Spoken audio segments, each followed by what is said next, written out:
देखिए, आजकल विधानसभा सत्र चल रहा है और विधानसभा सत्र में माननीय मुख्यमंत्री ठाकुर सुखविंदर सिंह सुक्खू जी ने जो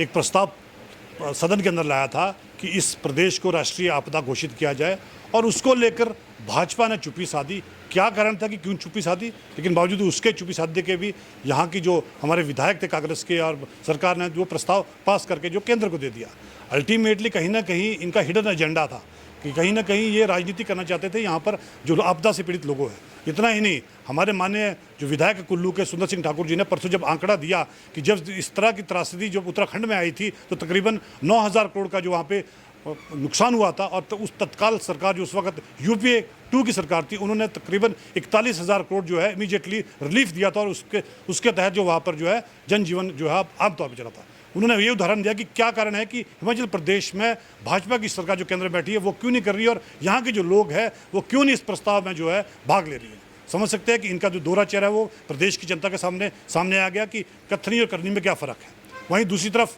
माननीय मुख्यमंत्री ठाकुर सुखविंदर सिंह जी ने कहा था कि हम श्वेत पत्र लाएंगे, जिसको लेकर उन्होंने श्वेत पत्र लाया, जिसके लिए एक कमेटी गठित की गई, जिस कमेटी के अध्यक्ष हमारे deputy chief minister Mukesh Agnihotri ji, member हमारे मंत्री हर्षवर्धन चौहान जी, और साथ में हमारे मंत्री अनिरुद्ध सिंह जी ने जो है एक रिपोर्ट लाई है। और रिपोर्ट बहुत चौंकाने वाली है कि उस रिपोर्ट में श्वेत पत्र में अब सामने आ रहा है कि तकरीबन 1 साल के वर्ष में कार्यकाल में तकरीबन 16,261 करोड़ जो भाजपा ने आम जनता का या सरकार का व्यय किया है। आप समझ सकते हैं कि इनका एक कार्यक्रम होता था जनमंच, जिस पर तकरीबन इन्होंने 7 करोड़ रुपये खर्च किया। अमृत योजना इनका एक तहत, तो उस पर 7 करोड़ खर्च किया, और एक 75 ईयर्स ऑफ इंडिपेंडेंस जो 75वां स्थापना दिवस था उस पर तकरीबन 28 करोड़ रुपये खर्च किए गए, और प्रगतिशील हिमाचल करके इन्होंने कार्यक्रम चला था, उस पर तकरीबन 20 करोड़ रुपये खर्च किया। तो समझ सकते हैं कि इन्होंने वो सारा जो है इसको पैसा पानी की तरह बहा। और इतना ही नहीं, इस कार्यक्रम करने के लिए तकरीबन एचआरटीसी की जो बसेस लगाई गई थी उसका अभी भी एचआरटीसी की 8.5 करोड़ रुपए जो देनदारी है एचआरटीसी की देनी है पूर्व सरकार ने। तो समझ सकते हैं कि इनकी कथनी और करनी में कितना फ़र्क है। इतना ही नहीं, इन्होंने एक कार्यक्रम, अगर आपको याद होगा कि इन्वेस्टर्स मीट धर्मशाला के अंदर की थी, जिसमें माननीय प्रधानमंत्री भी आए थे, और जिसमें बहुत इन्होंने वाई लूटी थी कि हम 10,000 करोड़ का जो है यहाँ पे इन्वेस्ट हिमाचल प्रदेश के अंदर करेंगे, लेकिन धरातल पर 1 रुपया भी नहीं आया। लेकिन उसकी इन्वेस्टर मीट करने के लिए जो आपके तंबू लगाए गए थे उसमें तकरीबन जो है 26 करोड़ रुपए खर्च किया, और वहाँ पे खान पान पे जो खर्चा है वो तकरीबन 7 करोड़ रुपए खर्च किया। तो समझ सकते हैं कि ये इतना इन्होंने जो हिमाचल प्रदेश को जो कर्ज के तले लाया वो ये कारण है कि इन्होंने आज इतना जो कर्ज हिमाचल प्रदेश पे लाया वो भाजपा की देन है। इतना ही नहीं, इन्होंने 76,000 करोड़ का जो कर्ज लिया है वो एक है, और साथ ही 20,000 करोड़ का देनदारी जो है वो अभी की प्रेजेंट सरकार पर छोड़ गया, जिसमें 20,000 करोड़ में इन्होंने वादा किया था चुनावी वर्ष में कि हम यहाँ के जो कर्मचारी हैं उनको डीए किस्त देंगे, महंगाई भत्ता देंगे, तकरीबन 10,500 करोड़ रुपये उसका था, लेकिन नहीं दी। तो आप समझ सकते हैं कि 76 + 20 96,000 करोड़ के कर्ज पे अभी हिमाचल डूबा हुआ है। और यहाँ समझ सकते हैं कि हर एक व्यक्ति पैदा होने वाला 1 लाख से ऊपर जो है कर्जदार है। समझ सकते हैं कि इन्होंने सिर्फ कर्ज लिया, और उसके बाद प्रदेश का जो पैसा था, आम जनता का जो पैसा था, उसे पानी की तरह बहा, लेकिन उससे कहीं पे भी जो पूरे प्रदेश में कहीं पे भी विकास नहीं हुआ।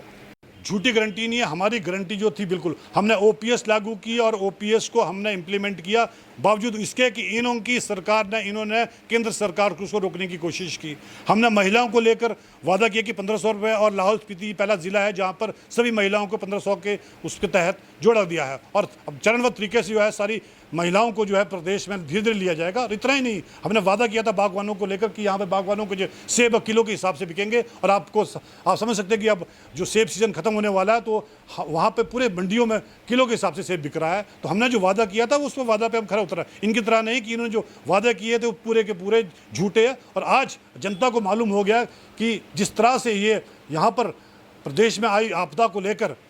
वह राजनीति कर रहे हैं, तो मुझे लगता है कि प्रदेश की जनता 2024 में इनका घेराव करेगी। कारण क्या था कि जिस तरह से प्रस्ताव लाया था, अगर प्रस्ताव में ये साथ देते तो और ये प्रस्ताव दिल्ली जाता तो आज हिमाचल प्रदेश की अगर केंद्र सरकार इसको घोषित करती है तो सभी लोग, सभी वर्ग के लोग, चाहे वो टूरिज्म से रिलेटेड लोग हैं, चाहे किसान है, चाहे बागवान है, उनको सबको राहत मिलनी थी। और कहीं ना कहीं कुछ पैकेज मिलना था, किसी की कोई बैंक के लोन्स है, किसी की कोई बैंक की लिमिट्स है, तो शायद उनको राहत मिलनी थी। और ख़ास तौर पे जिनके लोगों के घर टूट गए, जहाँ पे प्रदेश सरकार 1-1 लाख रही, शायद उन्हें 10-10 लाख रुपये मिलता। लेकिन इनकी कथनी और करनी में फ़र्क है। ये नहीं चाहते कि यहाँ की जनता जिन्हें जो इस त्रासदी से गुजर रही है उस पर, लेकिन उसके ऊपर ये राजनीति ज़रूर रोटियाँ सेक रहे हैं।